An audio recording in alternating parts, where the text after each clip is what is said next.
Well, hello, hello, hello. This is Rosa, rcgkreations. How are you doing? Bringing to you a little mini craft haul. This is a priority box, but it's what size is this box?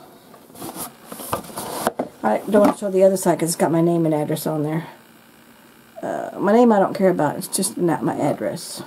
You know what? It doesn't have a name, but this is from scrapbook.com. I got some birthday money in August, so I spent it. I got like 6 different places that I ordered scrapbook stuff from. Not scrapbook, crafting items from.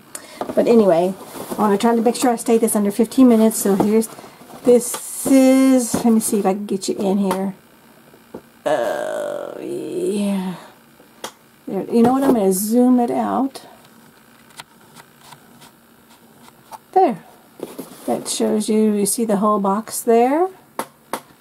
Okay, and I'm going to take this and put it to the side here. And then what I got was the magic mat. Okay. And this has been warped because my first time using it.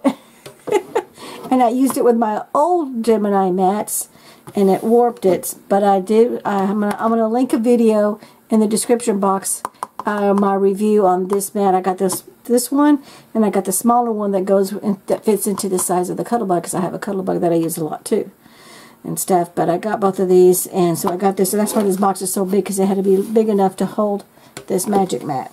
And then I got this craft Scrubby. Now I got this mainly because I am really getting out of my comfort zone, and I'm doing a lot of mixed media. So I am experimenting. And as soon as I show something that comes out that's good, I'll post a video and make a video of it. But right now, not yet. But anyway, this is a craft Scrubbies from Ranger. So when you get your ink and all that on your hands and you're doing your inking project, because a lot of times I don't like to wear gloves. Sometimes I do, but not a lot of times. So I get ink all over the place and stuff. But what you do is, let me get my readers on so I can read this. Is you get this wet, you scrub it with water and soap, and you scrub your hands with it. And it's not supposed to be really, really rough. In fact, let's open it, because I haven't opened it yet. And I'm not too worried about the box, because it's going to go in the garbage anyway. Oh, let me get my scissors.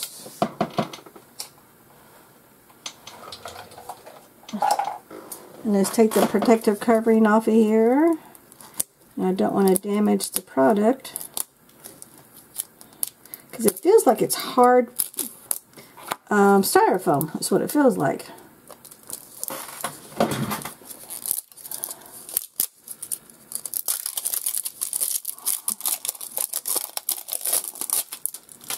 And then you just get this wet, and then, oops, let me get rid of that.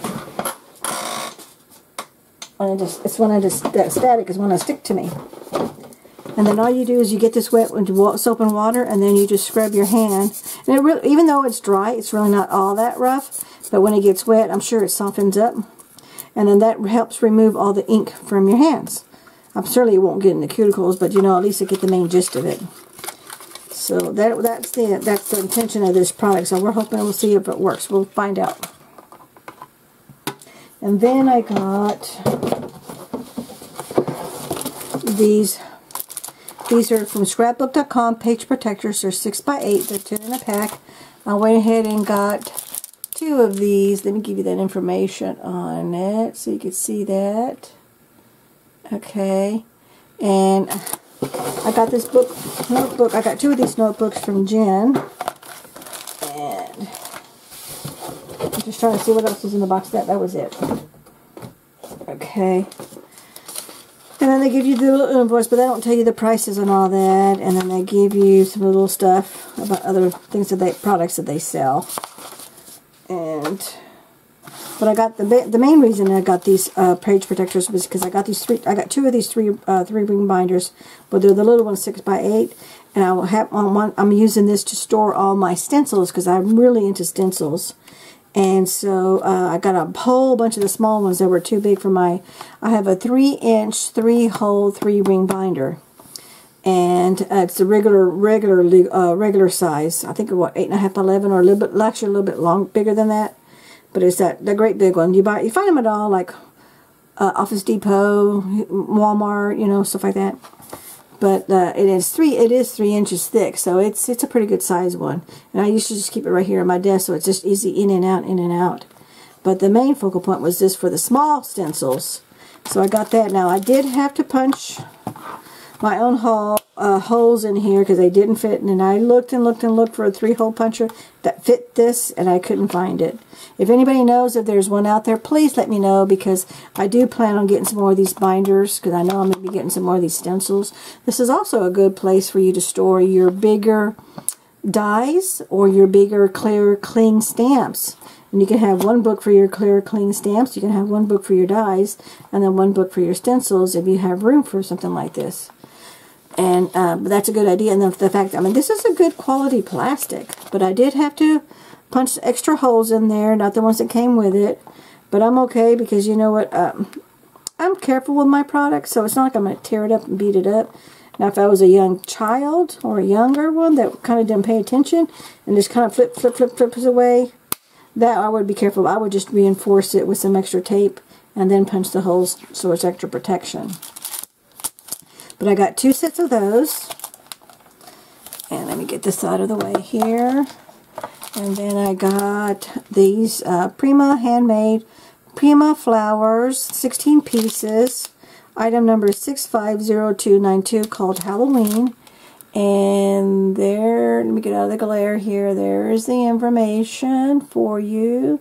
For those who want to look it up. Let me get a little bit closer. And, okay, I'm in focus. Yay, focus. But aren't those pretty? They're really all pretty. It's already colored.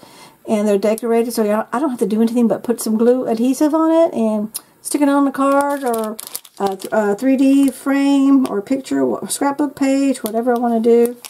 And it's already made, and most of it are edged in gold. So it's already done, so I just thought this was pretty neat. And then I got the, this is from Picket Fences Studio, and it is the stamp scrubber. You wet the stamp scrubber before you use it. It will expand when it gets wet, and you use it to remove the ink from the stamps. The scrubber's unique texture will clean even the most intricate stamp. You clean a new red rubber of a photo polymer stamp with this scrubber, and this is also ideal for cleaning stamp positioning tools and acrylic blocks. So after you use it, simply you rinse the stamp scrubber to remove the ink. Use mild soap or stamp cleaner if needed, and you allow it to air dry. So this is really great. It's called Stamp Scrubber, and there's the information on it. And let me see, I'm going to show you the front of it too. But that's what it looks like. Oh, let me get it. Oops. I want to make sure I'm staying in focus there. But then there it is. And that's the end of that little craft haul. I thank you so much for watching. If you have any comments, definitely leave them in the comment section. Don't forget to hit like and subscribe if you're not already a subscriber. And I will be putting the link of my review of the Magic Mat. And I'm actually going to do another video. And this is why I haven't fixed this yet, is I'm going to do a video, because I saw a bunch of videos since I got this, on how to smooth and level this back out again. And so I'm going to show you, I'm going to take you along in the video, and that's why I haven't fixed it. But I was just, you know, experimenting and all that, my review of this mat, which I personally really, even though I've only used it that one time. Excuse me, sorry about that. On that one video, I really do think this is definitely worth the money. It really wasn't overly expensive, and the simple fact is you get to use this in place of your cutting mats. That's the purpose of this mat. And of course you do the same thing. You rotate it, you put it in there, you rotate it, put it in there, you rotate it, and then flip it around and you rotate. You want to do all 4 sides. I personally like to do it after every 3 to 4th cut. Not 3 or 4th day of cutting. 3 or 4th cut, I rotate it. That way it's constantly there. And all my other craft, and also you'll see this on my other video, because I'm going to do the comparisons. My other plates, my Gemini, I had the big Gemini, I had the Cuttlebug, I had the Grand Caliber, I had the little diamond press. And none of them are really overly warped like a lot of the people that you see have it. And that's because it's always my rule of thumb, after every 3 cuts, I rotate my mat. And I think that has a lot to do with it. But, you know, I could be wrong. I don't know. I just know it's working for me. So that's just a tip, something you may want to try, especially if you're a new crafter with doing die cuts, okay, through either a manual or electronic cutting machine. But anyway, thank you so much for watching. We catch you in the next video. Have a good day. Bye-bye. Thank you for watching.